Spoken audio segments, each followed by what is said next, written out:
여러분 반갑습니다. 선교적으로 읽는 마가복음 5번째 시간입니다. 오늘은 마가복음 5장 1절에서부터 20절 말씀을 중심으로 하나님 나라의 확장이라는 제목으로 함께 마가복음을 또 공부해 보면 좋겠습니다. 오늘은 특별히 제가 그림을 좀 잘 못 그리지만 샌드위치라고 제가 그림을 그려놨는데 햄버거가 아닙니다. 여러분, 샌드위치 햄버거로 이해하셔도 상관없고, 오늘은 이 샌드위치, 마가복음의 저자가 자주 사용하고 있는 이 샌드위치식 그 구조에 대해서 이야기를 좀 해보려 합니다.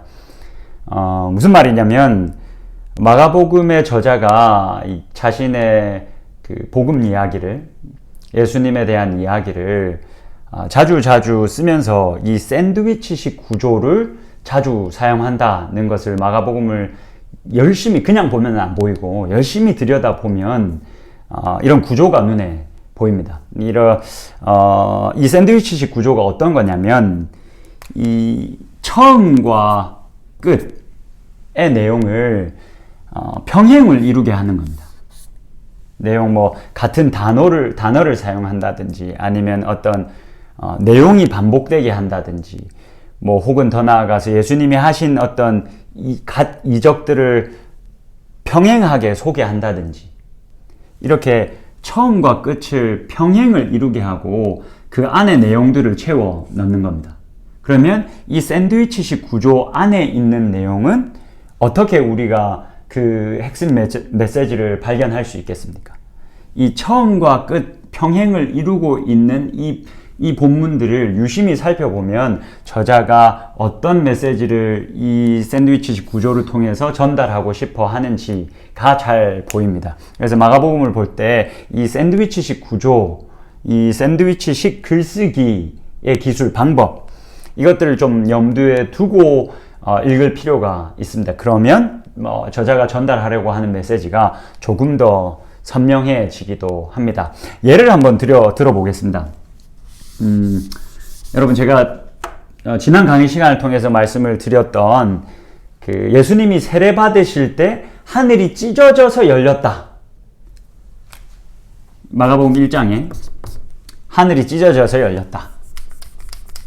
하늘 찢어짐. 이 찢어졌다. 이 단어가 마태복음에도 없고 누가복음에도 있는데 마가복음에만 있습니다. 그리고는 마가복음 15장 가면 예수님이 십자가에 달리실 때, 예수님이 십자가에 달려 죽으실 때 휘장이, 성소와 지성소를 가르고 있던 휘장이 위에서 아래로 찢어졌다. 이게 샌드위치식 구조를 가지고 있는 겁니다. 마가복음 전체가 이 샌드위치식 구조 안에 들어와 있는 겁니다. 그래서 제가 이 하늘이 찢어져서 성령이 내려왔다, 휘장이, 예수님이 달려 돌아가실 때 이 휘장이 하나님의 그 임재의 약속이 지성소 안에서만 제한되고 있었는데, 예수님이 죽으실 때 이 휘장이 위에서부터 아래로 찢어졌다. 그래서 어떻게 쉽게 말해서 복잡한 설명들을 뛰어넘고 하늘에 있던 하나님의 보좌가 이 땅 가운데로 내려왔다. 그래서 쉽게 말하면 에덴의 원래의 모습이 회복되어졌다. 에덴이 원래 하늘과 땅이 모두 다 하나님의 발등상이었지 않습니까? 하나님이 어디든지 거하시는 공간이었지 않습니까? 근데 예수 그리스도가 이 땅에 오시고 세례를 받으시고 자신이 십자가를 지시는 그 순종으로 말미암아 그 에덴이, 또 다른 말로 하면 새로운 시대가, 또 다른 말로 하면 하나님의 나라가 그렇게 시작되었다. 그래서 하나님이 이제는 더 이상 하늘에 갇혀 계시지 않고 지성소에만 갇혀져 있지 않고 하늘과 땅 모든 곳에 충만히 임하신다. 그렇게 하나님의 나라가 이미 시작했다라는 이야기를 이 샌드위치식 구조를 통해서 마가복음의 저자가 전달하고 있다라는 말씀을 드렸습니다. 이게 이제 샌드위치식 구조입니다. 오늘 마가복음 5장도 이 샌드위치식 구조를 염두에 두고 있으시면 조금 더 그 메시지를 이해하기가 편합니다.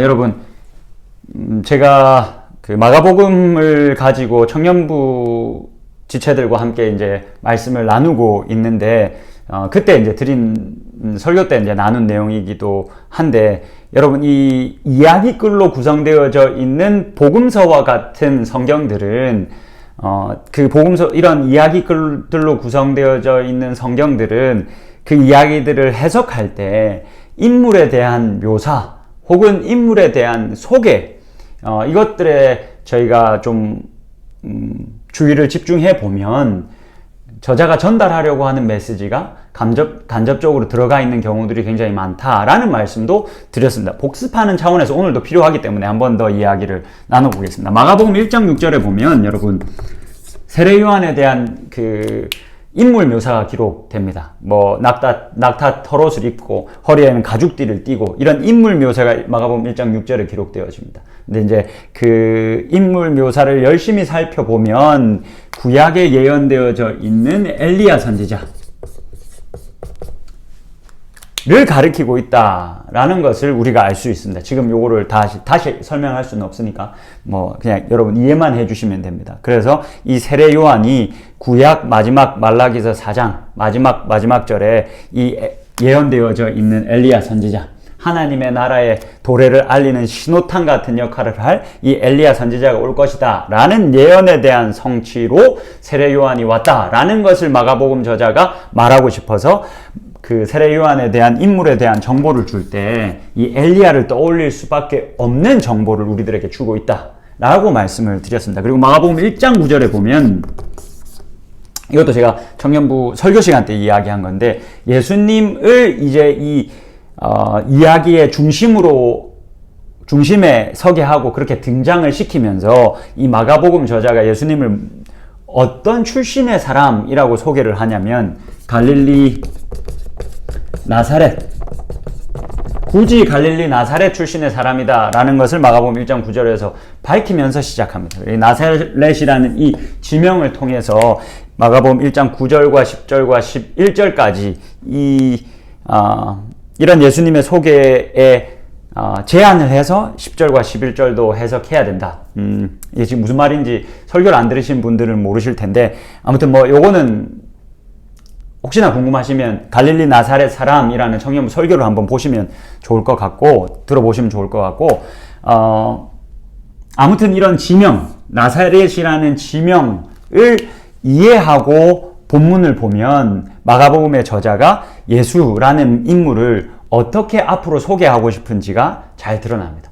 나사렛이라는 동네가 그 당시에는 한 약 인구가 200명 밖에 되지 않는 아주 작고 소박한 시골 마을이었거든요. 굳이 이 나사렛 출신의 사람이다 라고 하면서 예수님의 정체성을 간접적으로 드러내기 위해서 이러한 지명들을 소개하고 있다. 그냥 이런 정보를 주지 않는다라는 사실을 여러분들이 기억하셔야 됩니다. 그래서 이런 이야기글로 구성되어져 있는 성경들을 볼 때는 이러한 인물에 대한 묘사 혹은 인물에 대한 소개, 이런 것들을 좀 그 당시의 배경을 이해한 채로 좀 이렇게 잘 집중해서 보는 게 굉장히 중요하다는 것도 여러분들이 기억을 하시면 좋겠습니다. 자, 제가 방금 말씀드렸던 그 두 가지 이 샌드위치식 구조와 이 이야기글 속에서 이 인물에 대한 소개 혹은 묘사, 이런 것들이 굉장히 본문을 해석하는데 중요한 역할을 한다라는 것을 여러분을 염두에 두시고, 오늘 본문인 마가복음 5장으로 한번 가면 좋겠습니다. 이 마가복음 5장이 마가복음 1장 21절에서부터 28절까지의 말씀과 평행하는 샌드위치식 구조를 이루고 있다라는 것을 지금 제가 미리 써놓고 있는 이것을 보면 여러분들이 잘 아실 겁니다. 마가복음 1장 21절에서 28절은 사실 예수님이 이제 본격적으로 자신의 공생의 사역을 시작하시는 첫 시작을 알리는 본문입니다. 마가복음 5장은 그런 마가복음 1장의 본문과 굉장히 유사한 패턴을 가지고 있는, 그래서 평행을 이루고 있는 본문으로 볼 수 있는 볼 수 있는 본문이 마가복음 5장의 말씀입니다. 둘 다 예수님이 귀신을 쫓아내는 장면을 기록하고 있습니다. 그래서 이 내용들을 조금 한번 같이 살펴보면서 이 샌드위치식 구조로 이렇게 글을 써서 저자가 우리들에게 무엇을 말하려고 하는가에 대해서 우리가 함께 살펴보면 좋겠습니다. 먼저 이 지역에 대한 그 본문을 좀 보면서 지역 지명에 관심을 우리가 가져보면 좋겠습니다. 예수님이 처음 사역을 시작하면서 기근을 쫓아내시는데 그때의 장소가 어디였다라고 기록하냐면 마가복음 1장 21절에 보면 가버나움이다 라고 기록을 합니다. 이 가버나움은 갈릴리라는 지역의 가버나움이라는 동네, 도시라고 여러분들 생각을 하시면 됩니다. 갈릴리라는 지역은 여러분 그렇게 생각하시면 됩니다. 경상도 안에 부산이 있는 것처럼 이 갈릴리 지역 안에 가버나움이 있는 겁니다. 이 갈릴리 지역에서 이 가버나움이라는 곳에서 예수님이 처음 자신의 이적을 행하시는데 이게 가버나움이었다라고 마가복음 1장에서 기록하고 마가복음 5장 이 평행 샌드위치식 구조를 이루고 있는 마가복음 5장에는 예수님이 또다시 또 한 번 귀신을 쫓아내는데 그 지역을 거라사 지역이다 라고 이야기합니다. 이 거라사 지역은 이 가버나움이 갈릴리였다면 거라사 지역은 이게 쓸 필요가 없네요. 밑에 다 있네요. 네. 자, 이 대가볼리 지역 안에 있는 경상도 안에 있는 부산, 그러니까 대가볼리라는 큰 지역 아래에 있는 거라사라는 동네에서 예수님이 이런 일들을 행하셨다 라고 이렇게 기록을 하고 있는 겁니다. 그런데 여러분 이 지명에 대해서 우리가 조금 더 관심 있게 좀 살펴보면 이 마가복음 5장 1절에서는 이 거라사라고 기록을 하고 있지만 이 마가복음 5장 1절에서부터 20절과 동일한 내용을 기록하고 있는 마태복음 8장에 가보면 이게 좀 우리들에게 혼란을 가져다 줍니다. 지금 이 동일한 사건을 마태복음 8장에서도 같이 기록을 하고 있는데 이 마태복음에서는 대가볼리에 거라사가 아니라 가다라라는 지역에서 이 일들이 일어났다 라고 기록을 하고 있습니다. 여러분 둘 중에 어떤 게 사실이겠습니까? 실제로 거라사라는 지역도 있고 실제로 가다라라는 지역도 있습니다. 이거 가다라 지역은 갈릴리 호수에서 한 8마일 정도 떨어져 있고 이 거라사라는 지역은 갈릴리 호수에서 한 30마일 정도 떨어져 있는 지역입니다. 여러분들은 어떤 게 사실이라고 보십니까? 마가복음 5장을 한번 보시겠습니까? 같이 보시고 1절과 2절을 한번 보십시오. 이게 마태복음이 사실대로 기록했는지 마가복음이 사실대로 기록했는지 한번 추측해 보십시오. 마가복음 5장 1절과 2절입니다. 예수께서 바다 건너편 거라사인의 지방에 이르러 지금 갈릴리 바다를 가로질러서 거라사인의 지방에 이르렀다라고 이야기합니다. 2절을 보시면 배에서 나오심에 그 마가가 좋아하는 부사 곧 더러운 귀신 들린 사람이 무덤 사이에서 나와 예수를 만나니라. 5장 2절에 보면 마가복음 5장 2절에 보면 배를 타고 갈릴리를 건너셔가지고 배에서 내리자 곧 무덤 사이에 살고 지내고 있던 귀신 들린 사람을 만났다라고 말하면 여러분 어디가 더 사실에 가깝습니까? 갈릴리 호수에서 8마일 떨어졌고 30마일 떨어져 있습니다. 아마도 가다라 지역일 가능성이 많습니다. 예수님이 귀신을 또 쫓아내셨는데 그 지역은 아마 거라사기보다는 가다라일 가능성이 사실은 훨씬 더 높습니다. 마가복음 5장 2절의 말씀을 근거로 한다면. 근데 왜 마가복음의 저자는 이게 가다라가 아니라 거라사라고 얘기를 했을까요? 일부 학자들 중에서는 마태복음을 받아 들고 받아들고 읽을 독자들은 아마 이 데가볼리 지역, 이 이방 지역, 이방인들이 사는 지역에 대한 이해가 높았을 것이다. 그렇기 때문에 정확히 가다라라고 그 지역 이름을 썼을 것이다. 그런데 마가복음의 독자들은 아마도 이 이방인들이 사는 이 지역에 대한 이해가 좀 덜 했을 것이다. 그래서 가다라보다 더 유명한 거라사, 이방인들의 도시로 더 잘 알려져 있는 거라사로 표현을 하면서 그냥 대충 넘어갔을 것이다. 가다라보다는 거라사라고 하면 이 사람들이 이방인들이 사는 도시 라고 생각할 수 있기 때문에, 조금 더 유명했기 때문에 아마 거라사라고 썼을 것이다 라고 이야기를 합니다.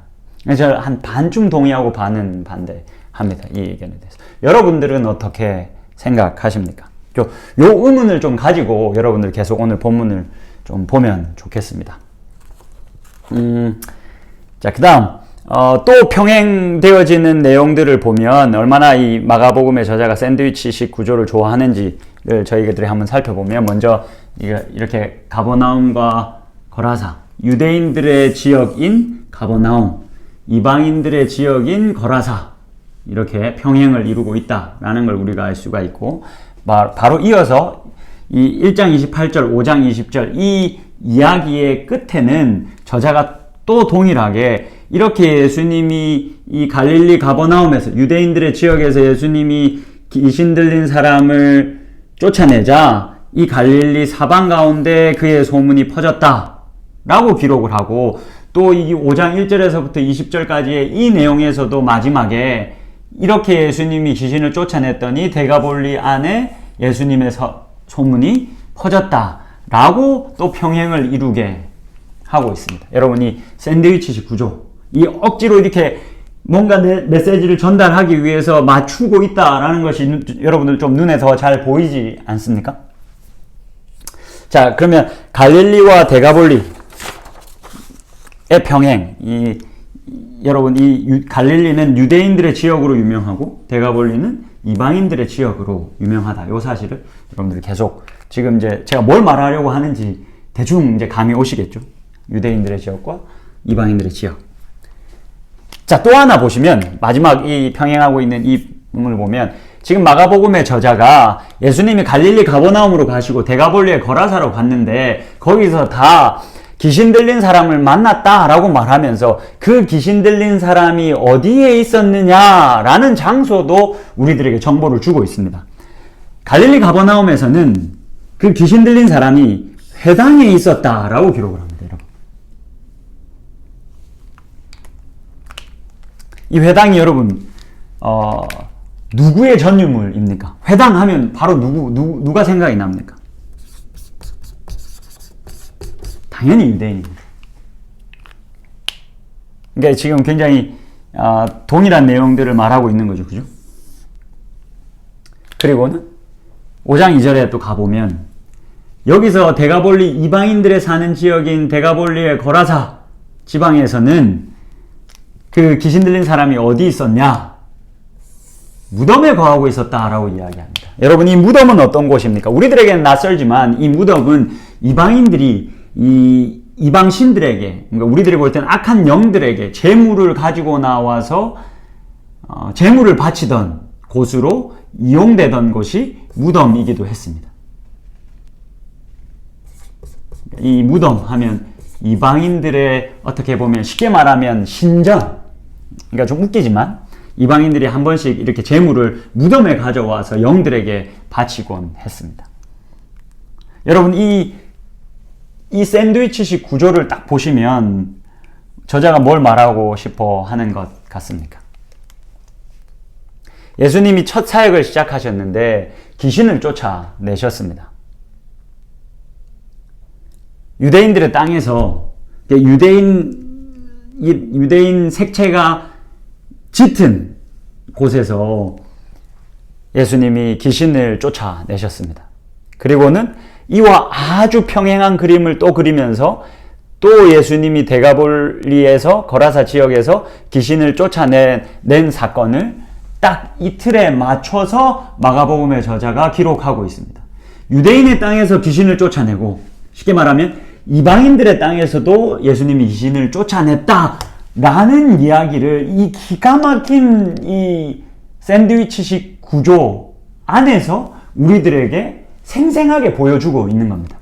여러분, 이게 그냥 읽으면 100번 읽어도 눈에 안 들어옵니다, 여러분. 아니, 물론 이제 당연히 하나님이 성령님이 우리의 지혜와 계시의 영이 되시니 감동하시면 이런 게 보이기도 하고 또 뭐 더 깊은 것을 볼 수도 있고, 그래서 그 하나님의 신비를 우리가 마음껏 누릴 수 있다는 것을 제가 잘 압니다. 그것을 부인하고 싶은 건 아닙니다. 그런데 이런 수요 성경 대학을 통해서 우리가 이렇게 성경을 한번 봐보는 것도 우리들에게 큰 도움이 된다는 겁니다. 그러니까 제가 막 이게 열심히 하고 있는 겁니다, 여러분. 여러분들도 어쨌든 이게 진짜 지루하실 테고 정말 재미없을 텐데 또 여러분들 계속 그래도 보지 말자 하면서도 또 켜시고 이렇게 봐주시는 이유가 그것 때문이지 않겠습니까? 이렇게 우리가 좀 제대로 성경을 막 펼쳐놓고 보지 않으면 보기 어려운 부분들이 많이 있습니다. 자, 지금 이 샌드위치식 구조를 통해서 예수님이 자신의 사역을 시작하면서 유대인 지역에서 이 기록에 유대인의 색채가 진짜 강하지 않습니까? 이 유대인 지역에서 귀신을 쫓아내시고 이 이방인의 색채가 강하게 그려져 있는 이 마가복음 5장에서도 이방인의 지역에서도 예수님이 귀신을 쫓아냈다라는 이야기를 하고 있는 겁니다. 요 의미가 조금 더 명확해지려면 저희들이 마가복음 3장을 한번 볼 필요가 있습니다. 마가복음 3장을 한번 보시죠. 여러분 성경을 가지고 계시면 한번 펴보시고 마가복음 3장 22절에서부터 27절까지의 말씀을 제가 한번 읽어 드리겠습니다. 읽어 드릴 테니까 눈으로 한번 쭉 따라오시고 제가 27절만 화면에 띄워 드릴 텐데 한번 보시죠. 22절입니다. 예루살렘에서 내려온 서기관들은 그가 바울세불이 집혔다 하며 또 귀신의 왕을 힘입어 귀신을 쫓아낸다 하니 예수께서 그들을 불러다가 비유로 말씀하시되 사탄이 어찌 사탄을 쫓아낼 수 있느냐? 또 만일 나라가 스스로 분쟁하면 그 나라가 설 수 없고 만일 집이 스스로 분쟁하면 그 집이 설 수 없고 만일 사탄이 자기를 거슬러 일어나 분쟁하면 설 수 없고 망하느니라. 27절이 중요합니다. 사람이 먼저 강한 자를 결박하지 않고는 그 강한 자의 집에 들어가 세간을 강탈하지 못하리니 결박한 후에야 그 집을 강탈하리라. 27절 한 번 더 읽어 드릴 테니까 여러분 이 말씀을 지금 이 샌드위치식 구조 안에 넣어서 한번 들어보십시오. 27절 다시 읽어 드릴게요. 사람이 먼저 강한 자를 결박하지 않고는 그 강한 자의 집에 들어가 세간을 강탈하지 못하리니 결박한 후에야 그 집을 강탈하리라. 여러분 이 마가복음 3장이 이 이야기의 중심에 있죠. 어떤 의미를 가진다고 생각하십니까, 여러분? 유대인들의 땅, 이방인들의 땅, 누가 장악하고 있었습니까? 악한 영들이 장악하고 있었습니다. 마가복음의 저자는 그 이야기를 하고 있는 겁니다. 예수님의 공생의 사역을 이제 본격적으로 시작하는 마가복음 1장 21절에서 마가복음의 저자는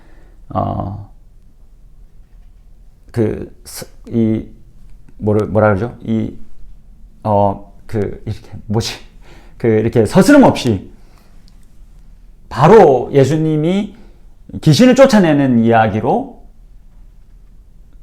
예수님의 공생의 사역의 시작을 알립니다. 유대인들의 땅이 악한 영들로부터 장악되어져 있었습니다. 예수님이 그들을 결박하셨습니다. 자신의 사역을 시작하면서 악한 영들을 결박하셨습니다. 그리고 결박하셔서 몰아내셨습니다. 여러분 마가복음 5장의 귀신 축출 사건이 훨씬 더 이 마가복음 1장의 이 사건보다 임팩트가 크다는 걸 여러분들 아실 겁니다. 이 군대라는 귀신 들린 귀신이 그 사람을 장악하고 있었고 이 군대라는 귀신이 악한 영들이 너무 많았기 때문에 돼지떼에다가 그 귀신들을 넣어서 돼지떼들이 다 절벽에서 뛰어내려 죽게 했습니다. 그만큼 악한 영들이 많았다라는 것을 우리들에게 보여줍니다. 그 땅이 어디 땅입니까? 이방인의 땅입니다. 이방인의 땅은 그 악한 영들로 인해서 가득 채워져 있고 그 악한 영들로부터 이 큰 이 장악 아래에 있었다. 그런데 그들에게 가셔서도 예수님이 그 악한 영들을 결박하시고 쫓아내 버리셨다. 이 깨어진 세상이 악한 영들로부터 장악되어져 있었는데 예수 그리스도가 오셔서 하나님의 나라를 선포하시고 하나님의 나라가 시작되게 하시면서 그 악한 영들을 다 쫓아내 버리셨다.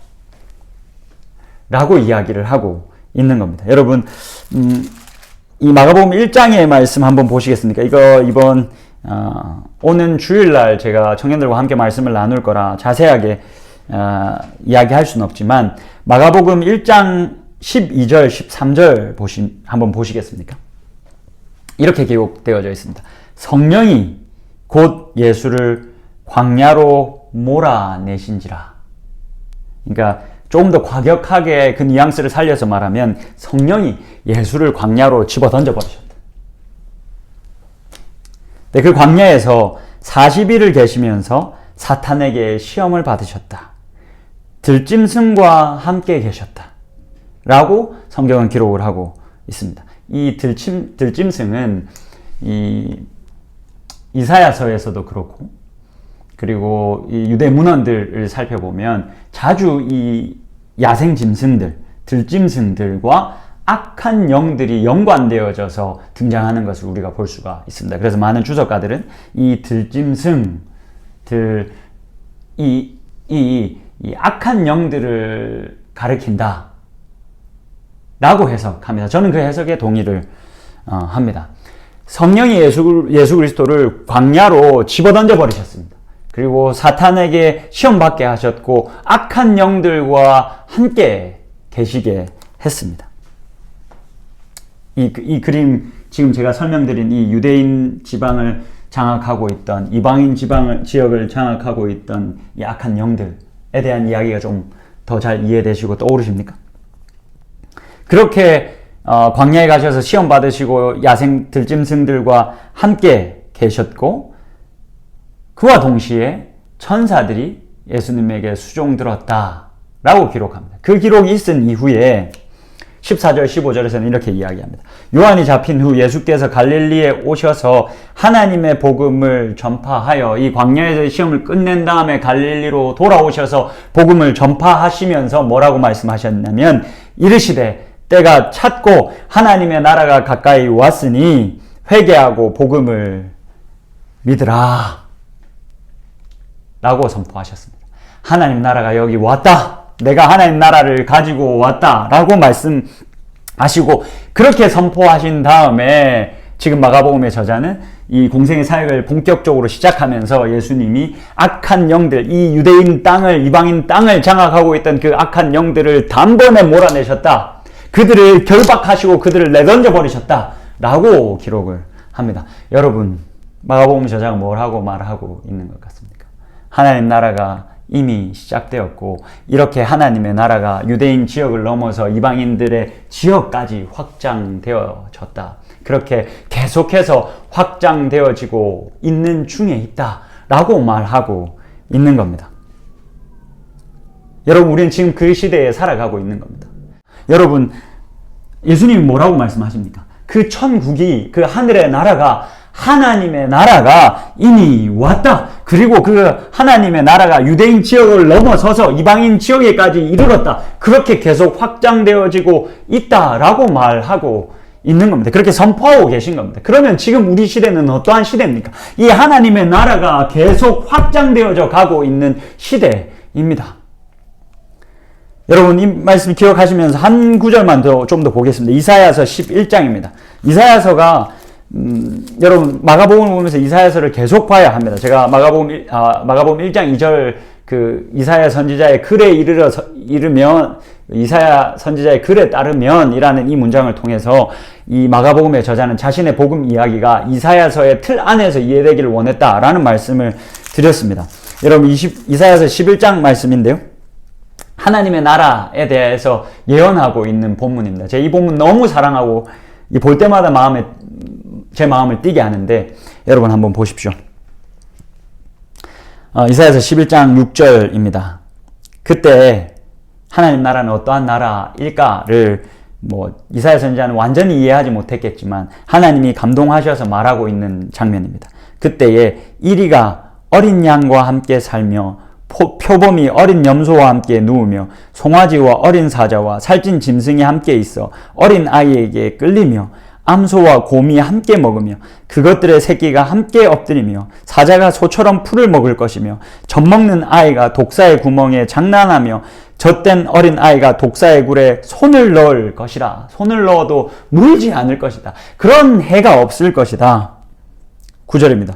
내 거룩한 산 모든 곳에서 해됨도 없고 상함도 없을 것이니 하나님의 이 거룩한 산 성산에는 해함도 없고 상함도 없을 것이다. 젖된 아이가 독사의 굴에 아무렇지도 않게 손을 넣어도 물지 않고 그렇게 해를 받을 일이 없을 것이다. 사자와 어린 양이 함께 뛰노는 나라가 하나님의 나라일 것이다 라고 이야기하면서 마지막에 뭐라고 말하냐면 이는 물이 바다를 덮음같이 여호와를 아는 지식이 세상에 충만할 것임이라. 이 구약 성경에서 물은 하나님의 이 은혜를 상징합니다. 생명을 상징합니다. 그리고 이 바다는 무엇을 상징합니까? 혼돈, 하나님의 부재 속에서 일어나는 혼돈과 공포를 상징합니다. 여러분, 세상은 여전히 깨어져 있습니다. 근데 지금 예수님이 이 깨어진 세상 위에 하나님의 나라가 십자가의 사건으로 말미암아 하나님의 나라가 예수 그리스도로 말미암아 하나님의 나라가 임했다라고 말합니다. 그리고 예수 그리스도가 다시 오시는 두 번째 오시는 이 세컨드 커밍 때 두 번째 다시 오시는 재림 때에 완성될 것이다. 그러나 이미 왔다. 그 나라가 이렇게 이 깨어진 세상 위에 임했다. 지금 이사야 선지자가 뭐라고 말합니까? 물이 바다를 이 깨어진 이 혼돈 하나님의 부재 속에서 있는 이 혼돈 이 바다를 물이 바다를 덮음같이 여호와를 아는 지식이 세상에 충만할 것이니라. 여러분, 우리는 하나님의 나라가 왔다. 그리고 하나님의 나라가 이렇게 확장되고 있다라는 음성을 마가복음 통해서 듣습니다. 여러분, 우리는 어떻게 살아야겠습니까? 물이 바다를 덮음같이 여호와를 아는 지식이 이 깨어진 세상 가운데 가득하도록 우리가 이 하나님 나라 안에서 먼저 살아가고 하나님 나라 안에서 살아가지 못하고 있는 영혼들 우리가 초청해야 되지 않겠습니까? 이 해함도 없고 상함도 없다라는 이 아름다운 이 하나님 나라 안에 우리가 먼저 살면서 다른 이들을 초청해야 되지 않겠습니까? 여러분, 우리가 신앙생활 하고 있는데 만약 여러분들의 삶이 신나지 않고 풍성하지 않고 기대되지 않는다면 여러분 정말 우리가 이 하나님 나라 안에서 살아가고 있는가를 돌아보셔야 합니다. 이사야 선지자는 우리에게 임할 이 하나님의 나라가 해함도 없고 상함도 없고 이렇게 아름다운 나라다라고 예언하고 있습니다. 그리고 그 나라는 예수 그리스도가 선포하시길 이미 우리들에게 왔다. 완전히는 아니지만 이미 왔다라고 선포하고 있습니다. 우리가 그 나라 안에 살아가고 있습니다. 여러분들의 삶은 어떻습니까? 정말 하나님 나라 안에 살아가고 계십니까? 만약 이 하나님 나라 안에서 여러분들이 살아가면서 이 해함도 없고 상함도 없다라는 즐거움을 맛보고 살아가고 계시다면 여러분, 물이 바다를 덮어버림 같이 더 많은 이들이 이 하나님 나라 안에서 들어와 살 수 있도록 우리가 그렇게 그들을 초청해야 되지 않겠습니까? 우리가 그들을 예수 그리스도가 이 땅에 오셔서 귀신을 쫓아내시고 안진뱅이를 일으키시고 죽은 자도 살리시고 눈먼 자도 보게 하시고 이 세상에서 왕따 당하던 죄인과 세리들의 친구가 되어 주시는 것을 통해서 이 하나님의 나라 안에는 해함도 없고 상함도 없다라는 것을 보여주셨지 않습니까? 그러면 우리는 뭐 하며 살아야 되겠습니까? 예수 그리스도와 연합한 우리는, 십자가에 함께 못 박힌 우리는, 그렇게 그리스도와 연합한 우리는 그렇게 아파하고 눈물을 흘리고 억울하게 살아가고 있는 사람들에게 친구가 되어 줌으로 말미암아 예수 그리스도로 말미암아 그 예수님 옆에서 하나님 나라를 경험하는 사람들이 더 많았던 것처럼 우리도 그렇게 많은 이들이 하나님 나라 안에 들어와 살 수 있도록 그런 삶을 우리가 살아야 하지 않겠습니까? 저와 여러분이 그렇게 하나님 나라 안에서 살아가고 이 하나님 나라를 안에서 더 많은 이들이 살도록 그렇게 우리를 통해서 나를 통해서 천하 만민이 복을 받도록 애쓰고 힘쓰고 살아가는 저와 여러분이 될 수 있기를 주님의 이름으로 축복합니다. 오늘 여기까지 하겠습니다. 수고하셨습니다.